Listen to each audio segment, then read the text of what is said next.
That grim night, I was working alongside an inexperienced nurse. The pediatric oncology unit, with its 15 beds occupied, fell into chaos when the only doctor on duty collapsed on the floor. I ran to help, finding he had no pulse. Desperate, I started chest compressions. Suddenly, I felt a cold hand gently touch my shoulder. It was the doctor himself, but he was dead. He looked at me with vacant eyes and urged me not to give up. In the silent corridors of hospitals, life often hangs by a thread. Where many see only pain and suffering at death's hour, others perceive something beyond. From spectral murmurs to overwhelming premonitions, the stories I'm about to share defy logic and reveal an invisible, disturbing world. I have been a nurse for over 20 years. Raised in a religious family, I never believed in the possibility of the dead being among us. But over the years, my experiences in the hospital would shatter that belief. August 2002, right after graduating, I started working in a large hospital's pediatric oncology wing. I soon discovered that children are extraordinarily perceptive. Initially, I dismissed their comments about seeing things, like, "Look, there's a woman standing at the door," as mere imagination. However, the frequency of these incidents began to unsettle me.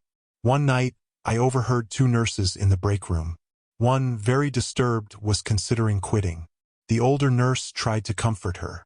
As I finished my meal, the younger nurse, Anna, turned to me and asked anxiously, "Did you notice anything unusual in the unit last night?" Confused, I said no. Anna pressed, "Are you sure you didn't see a doctor with dark hair, no glasses, and blue eyes at the end of your shift?" I thought for a moment and said no. Curious, I asked why. Before Anna could respond, the older nurse interrupted, signaling it was time to get back to work. The conversation left me puzzled, but I dismissed it. Days later, children began reporting a presence at 3 a.m., describing a tall doctor with dark hair, no glasses, and blue eyes, always in a pristine white coat. I recalled the conversation with Anna and decided to seek answers. I found Anna and told her what the children were saying. Anna paused and said, "That doctor was my brother. He died in an accident 5 years ago." My heart froze. Anna continued, "He visits me almost every night. All I do when he arrives is pray." That was my first encounter with the supernatural, but not the last. Months went by without incident until one night while making rounds, I passed an unfamiliar doctor who nodded at me. I stopped, stunned. His appearance sent shivers down my spine. Dark hair, no glasses, blue eyes. Later, I asked Anna if she had a photo of her deceased brother. She showed me a picture.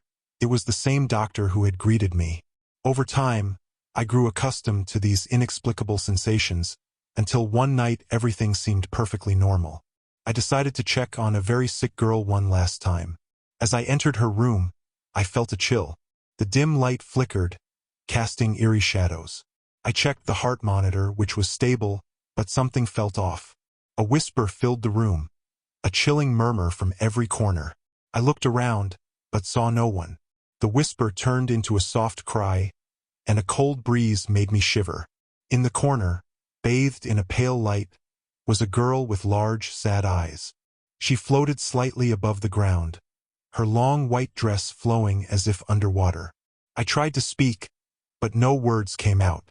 The girl pointed to the bed where her still body lay. The heart monitor began to beep frantically. I rushed to the bed, trying to understand what was happening. Despite my fear, I couldn't take my eyes off the apparition, which vanished suddenly. Moments later, the girl opened her eyes, crying and calling for her parents. The doctors were baffled by her miraculous recovery. Within weeks, she was running through the hospital halls. I never shared what I saw that night, but the look in the girl's eyes as she came back to life stayed with me. Working as a nurse has taught me about life's fragility and the strength of the human spirit. Perhaps death is not the end but a new journey. If you know of other hospital stories, we'd love to hear them. See you in the next video.